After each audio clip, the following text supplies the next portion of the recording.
Hi all, ಸಂಗೀತ colourful YouTube ಚಾನಲ್ಗೆ ಎಲ್ರಿಗೂ ಸ್ವಾಗತ.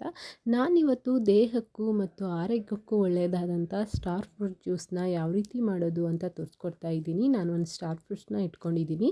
ಸೊ ಅದ್ರ ಜೊತೆ 1 ಟೀ ಸ್ಪೂನ್ ಆಗೋಷ್ಟು ಬೆಲ್ಲದ ಪುಡಿ ಇಟ್ಕೊಂಡಿದ್ದೀನಿ, 1/4 ಟೀ ಸ್ಪೂನ್ ಆಗೋಷ್ಟು ಕಾಳು ಮೆಣಸಿನ ಪುಡಿ, 1/4 ಟೀ ಸ್ಪೂನ್ ಆಗೋಷ್ಟು ಜೀರಿಗೆ ಪುಡಿ, ಒಂದು 10 ಎಲೆ ಇರ್ಬೋದು ಪುದೀನ ಎಲೆಗಳನ್ನ ಇಟ್ಕೊಂಡಿದ್ದೀನಿ. ಪುದೀನ ಎಲೆ ಇಲ್ಲಾಂದರೆ ಸ್ಕಿಪ್ ಮಾಡ್ಕೋಬೋದು.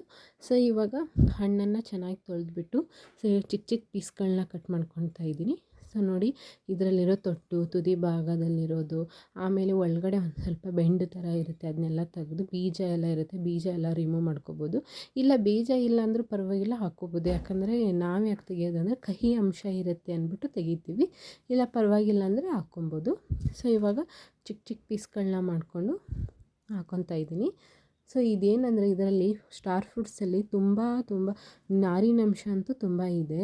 ಅದರಲ್ಲೂ ಕಡಿಮೆ ಕ್ಯಾಲೋರಿ ಇರೋದ್ರಿಂದ ದೇಹಕ್ಕಂತೂ ತುಂಬ ಒಳ್ಳೆಯದಿದು. ಸೊ ಇವಾಗ ಒಂದು ಮಿಕ್ಸಿ ಜಾರಿಗೆ ಹೆಚ್ಚಿರುವಂಥ ಸ್ಟಾರ್ ಫ್ರೂಟನ್ನು ಹಾಕ್ಕೊತಾ ಇದ್ದೀನಿ. ಆಮೇಲೆ ಪುದೀನ ಎಲೆಗಳನ್ನ ಹಾಕ್ಕೊತಾ ಇದ್ದೀನಿ. ಸ್ವಲ್ಪ ಬೆಲ್ಲ ಹಾಕ್ಕೊಂಡು ತರಿಯಾಗಿ ರುಬ್ಕೊಬೇಕು. ತರಿಯಾಗಿ ಏನಕ್ಕಪ್ಪ ರುಬ್ಕೊಳೋದಂದರೆ ಇದನ್ನ ಕುಡಿಯೋಕ್ಕೆ ಸ್ವಲ್ಪ ಬಾಯಲ್ಲಿ ಸ್ಟಾರ್ ಫ್ರೂಟ್ ಹಣ್ಣುಗಳು ಸಿಕ್ಕರೆ ತುಂಬ ಚೆನ್ನಾಗಿರುತ್ತೆ, ಅದಕ್ಕೋಸ್ಕರನೇ ಹಾಕ್ಕೊತಾ ಇದ್ದೀನಿ.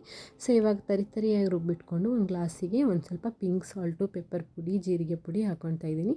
ಪಿಂಕ್ ಸಾಲ್ಟ್ ಇಲ್ಲ ಅಂದರೂ ಮಾಮೂಲಿ ಸಾಲ್ಟನ್ನೇ ಯೂಸ್ ಮಾಡ್ಕೊಬೋದು. ಸೊ ಇವಾಗ ಬಿಸಿನೀರು, ಒಂದು ಮೀಡಿಯಮ್ ಬಿಸಿನೀರು ಹಾಕ್ಕೊಂಡು ಖಾಲಿ ಹೊಟ್ಟೆಯಲ್ಲಂತೂ ಕುಡಿದ್ರೆ ಶುಗರ್ ಇರೋರಿಗೆ, ಆಮೇಲೆ ವೆಯ್ಟ್ ಲಾಸ್ ಮಾಡಬೇಕು ಅನ್ನೋರಿಗೆ, ಆಮೇಲೆ ಹೃದಯಕ್ಕೆ ಸಂಬಂಧಿಸಿದಂಥಕ್ಕೆ, ಆಮೇಲೆ ಸೋಡಿಯಂ ತುಂಬ ಇರೋದರಿಂದ, ಪೊಟ್ಯಾಷಿಯಮ್ಮು, ಸೋಡಿಯಮ್ಮು ಅದೆಲ್ಲ ಇರೋದರಿಂದ ರಕ್ತದೊತ್ತಡವನ್ನು ಕಡಿಮೆ ಮಾಡುತ್ತೆ. ಅದರಲ್ಲೂ ವೈಟಮಿನ್ ಸಿ ಅಂತೂ ತುಂಬ ಹೇರಳವಾಗಿದೆ ಇದರಲ್ಲಿ. ಸೊ ಇದು ಆರೋಗ್ಯಕ್ಕೆ ತುಂಬ ಅಂದರೆ ತುಂಬಾ ಒಳ್ಳೆಯದಂತಲೇ ಹೇಳ್ಬೋದು. ಸೊ ನಾವಂತೂ ಮನೆಯಲ್ಲಿ ಈ ಸೀಸನ್ ಬಂದಾಗ ವಾರಕ್ಕೊಂದು 2 ಸರಿನಾದರೂ ಮಾಡ್ಕೊಂಡು ಕುಡಿತೀವಿ. ಸೊ ನೀವು ನೋಡಿದ್ರಲ್ಲ ಎಷ್ಟು ಚೆನ್ನಾಗಿದೆ ಜ್ಯೂಸು. ಸೊ ನೀವು ಒಂದು ಸರಿ ಟ್ರೈ ಮಾಡಿ.